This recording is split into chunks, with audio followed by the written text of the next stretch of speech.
Isang batikang commentator at boxing analyst na si Max Kellerman.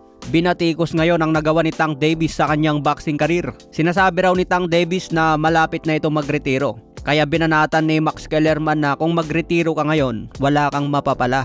Kumbaga kulang ang resume niya para mapasama sa mga Boxing Hall of Fame. Itong si Tank Davis daw kasi mga boss, pinipili lagi ang kalaban niya. Hindi raw siya umaakyat ng division para labanan agad ang isang champion o isang malakas. Ang magandang panalo lang daw ni Tank Davis sa buong karera, yung panalo niya kay Pitbull Cruz. Close fight pa ang laban niya. Naging tabla pa raw ang laban niya kay Lamont Roach. Matatandaan po natin na si Lamont Roach pa ang umakyat sa division ni Davis. Kumbaga mas llamado sana si Tank Davis doon pero naging tabla pa. Sinasabi pa nga na dapat binilangan si Tank Davis sa laban na yon at natalo siya.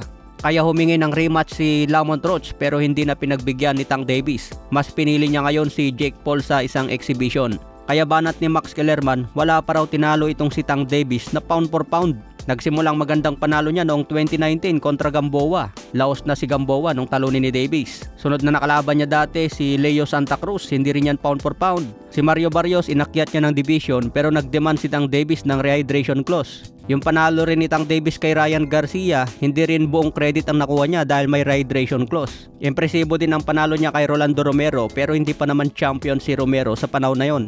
Kaya kung babalikan daw ang mga nakalaban ni Tank Davis, wala talagang mabigat na pangalan. Walang pound for pound at walang elite. Si Ryan Garcia, sikat ito at kilala sa Amerika. Pero hindi pa ito nakahawak ng titulo kailanman. Kaya banat ni Max Kellerman, kung ikukumpara ang nagawa ni Floyd Mayweather kay Tank Davis, malayo pa si Tank Davis. Dahil si Floyd Mayweather daw noong nagsisimula ang boxing career, talagang palaban din daw si Floyd Mayweather noon. Nilalabanan din niya ang malalakas at champion. Kapag umakyat si Floyd Mayweather, champion agad ang nilalabanan niya. Kaya kung magretiro na daw ngayon si Tank Davis, hindi ito mapasama sa mga Boxing Hall of Fame. Kailangan daw ni Tank Davis ngayon ng mabibigat na pangalan katulad ni Shakur Stevenson.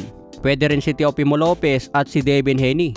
Kung matalo niya ang tatlong pangalan na yan mga boss, baka pwede nang sabihin na nominado na ang pangalan ni Tank Davis sa Boxing Hall of Fame. Sa ngayon 3 Division World Champion si Tank Davis pero wala pang mabigat na pangalan na tinalo. Sa iba pang balita, Kenneth Lover talagang naghahanda na ngayong October 25. Matangkad dito pero halos lahat ng panalo natapos sa decision. Iisa lang yung panalo by knockout. May kartada ngayon si Lover na 15 wins 10 KOs, wala pang talo. Kasama na ngayon si Lover sa world rankings ng Bantamweight Division. Kaya abangan po natin October 25. Kasabayan po niya ang laban ni Jandrel Casimero. Okay mga boss, hanggang sa muli nating updates.